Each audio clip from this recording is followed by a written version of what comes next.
Yang pertama melalui Yisek J1, melalui Ancestry Inggris J1, 2 and 3 Jermani J1, Inavis Mabes Polri J1, Rumah Sakit Internasional Singapura J1, Expert DNA Dubai J1, Expert DNA Tes Brunei J1. Kalau keluarga Wali Songo telah terbukti haplogrup DNA-nya J1 dan ada SNP SNP single nukleotida polimorfis keluarga Nabi Alul Bait Nabi, mana sekarang Pak Alwi? Orang kalau benar Pak, tidak banyak mulut, tidak banyak cincong, mudah pembuktiannya. Hei, kamu katanya punya mobil, punya? Mana mobilnya? Ini ada suratnya, STNK-nya ada, BPKB-nya ada. Bayar pajak? Bayar. Itu kalau orang benar punya mobil. Tapi kalau nggak punya mobil, gaya-gaya pada tetangganya, kamu ada mobil, bulet jawabannya. Ya seperti itu, Yahudi ini. Wali Songo, ada nasabmu, ada catatannya, manuskripnya ada. Kamu berani isbat, berani, lolos, DNA, lolos. Ini Pak, orang yang benar. Perjuangan ini bukan untuk rebutan nasab jadi keluarga cucu Nabi, tidak. Kalau perlu tidak ada yang jadi cucu Nabi di Nusantara ini. Kalau perlu tidak ada yang terbukti jadi cucu Nabi. Kalau itu nanti hanya melahirkan perbudakan, melahirkan rasisme, melahirkan arogansi nasab, melahirkan kapitalisasi dan perbudakan spiritual. Tidak perlu dan tidak penting cucunya siapapun. Ini kan karena keluarga Wali Songo dihina 200 tahun. Keluarga Wali Songo dibelokkan nasabnya ke Yaman. Menurut kitab namanya Samsud Dohiro, karangan Abdullah Al-Masyhur ya? Abdurrahman Al-Masyhur yang ditahqiq oleh dia Sahab. Menurut Van den Berg, jelas tertulis di situ kok. Menurut Van den Berg, katanya Wali Songo ke Yaman. Katanya Profesor Dr. Agus Sunyoto di dalam Atlas Wali Songo itu adalah apa? Spekulatif. Jelas kata-katanya, nasab rakitan spekulatif, jelas kata-katanya spekulatif. Beliau seorang pakar sejarah, meneliti manuskrip ke luar negeri, ke Leiden, ke Belanda, ke lain-lain. Beliau memahami tentang tes karbon dan lain-lain. Spekulatif nasab Wali Songo yang ke Yaman itu.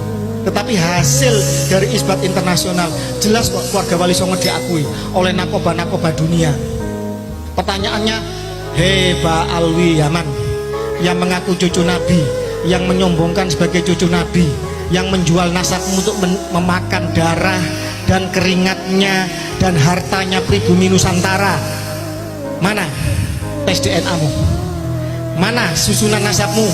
Mana isbat internasionalmu? Kosong. Apakah masih kita percaya mereka sebagai cucu Nabi? Tidak. Jelas, orang benar itu jawabnya tegas. Kalau orang salah bulat, mertuanya ngomong kita harus tes DNA, mertuanya haram tes DNA. Nah ini mertua sama mantu kok bulat ini ya kan, ini menantu durhaka ini. Jadi itu jawabannya. Jadi terkait masalah Anda jadi muhibin atau mbak itu beda urusan. Tetapi dalam narasi ini kita harus tegas. Jadi gini, antara habaib yang kasar maupun yang halus kita anggap sama dulu.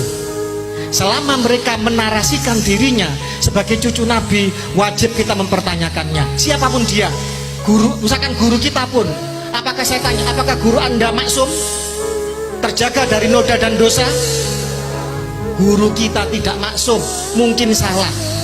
Pertanyaannya, bukankah Mbah Hasyim As'ari, Mbah Mun dan lain-lain, mereka kan selalu menjual itu. Kiai-kiai sesepuh kita dikatakan mengakui mereka sebagai muhibbin. Pertanyaannya sekali lagi saya katakan, apa sebutan mereka untuk kiai-kiai kita? Ahwal dan ajam. Apa ahwal itu? Katanya paman saudara dari ibu. Sebenarnya itu plesetan dari anjing. Honden and verboden apa? Anjing dan pribumi dilarang masuk. Itu adalah peribahasa yang ditetapkan oleh Belanda ketika segregasi kelas di zaman penjajahan.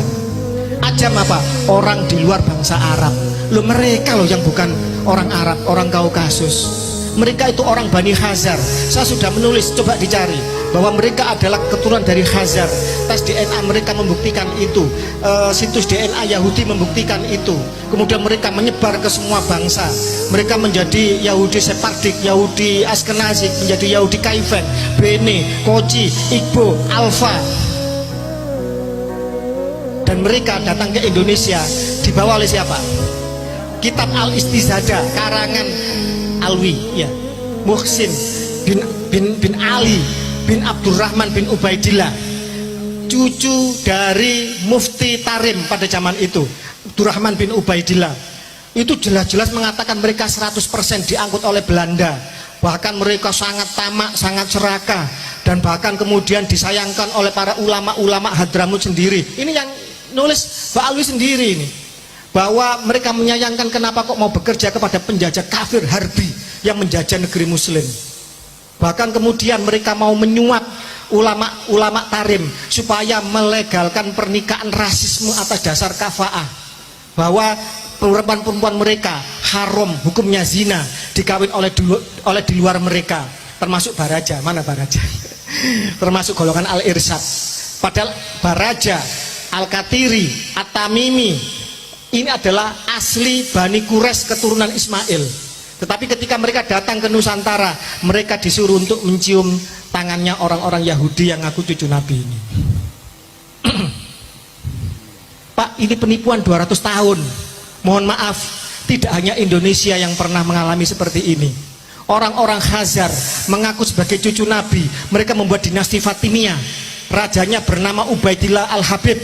Itu suka menyodomi orang di tengah pasar. Baca kitab sejarahnya Larry Gornick dari Koinuko, seorang Yahudi yang pernah diusir kabilahnya oleh Nabi Muhammad. Dia seorang sejarawan dan seorang matematikwan. Baca dinasti Fatimiyah, bagaimana raja-rajanya, sultan-sultannya melakukan kebiadaban. Kemudian mereka menuhankan Ali, mereka merofido Syiah itu menjadi Syiah yang sangat-sangat menuhankan Ali. Mereka melencengkan ajaran Ahlul Bait Nabi menjadi ajaran yang sesat. Mereka juga menyusup di banyak negeri dan bangsa.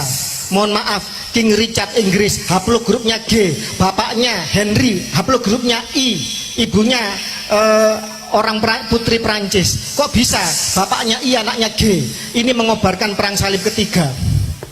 Bagaimana seorang Yuya, wazir agung Mesir, haplogrupnya G, dia kemudian menjadi wazir agung, menjadi mertuanya Fir'aun Amenhotep ketiga. Dia yang pertama kali mengangkat Fir'aun menjadi Tuhan, dan dia sendiri menjadi Father of God. Anaknya nanti Anem dan Ai itu juga menjadi Father of God. Nanti dia juga akan meracuni Fir'aun Tutankhamun, menyusup ke segala bangsa mereka.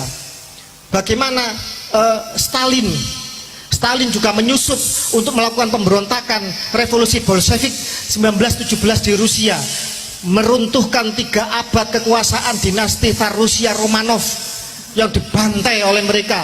Dia kemudian membuat kelaparan, 7 juta orang mati. Dia membantai pemimpin Lenin dan seterusnya, sesama komunis, kalau nggak salah 11 juta orang.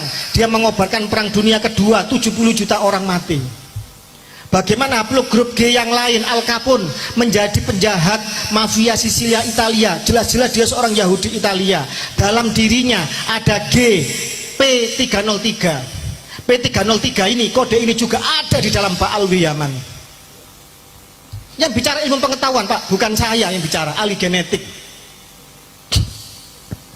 Bagaimana ikonoklasme di dalam Bizantium atau Romawi Timur, ikonoklasme ini menghancurkan ikon-ikon Kristen Ortodok di zaman itu. Ketika kemudian raja, sebentar, banyak yang ditulis jadi lupa. Dimana ketika Raja Leo ketiga bersahabat dengan Hagan Bihar, seorang raja bangsa Khazar, haplogrup G. Kemudian dia punya anak Konstantinus V, dinikahkan dengan Siksak atau Iren, anaknya Kagan Bahar itu, raja raja Khazar itu. Kemudian akhirnya punya anak Leo keempat, Leo ketiga, Konstantinus kelima, dan Leo keempat ini menghancurkan simbol-simbol agama Kristen Ortodok, sehingga sampai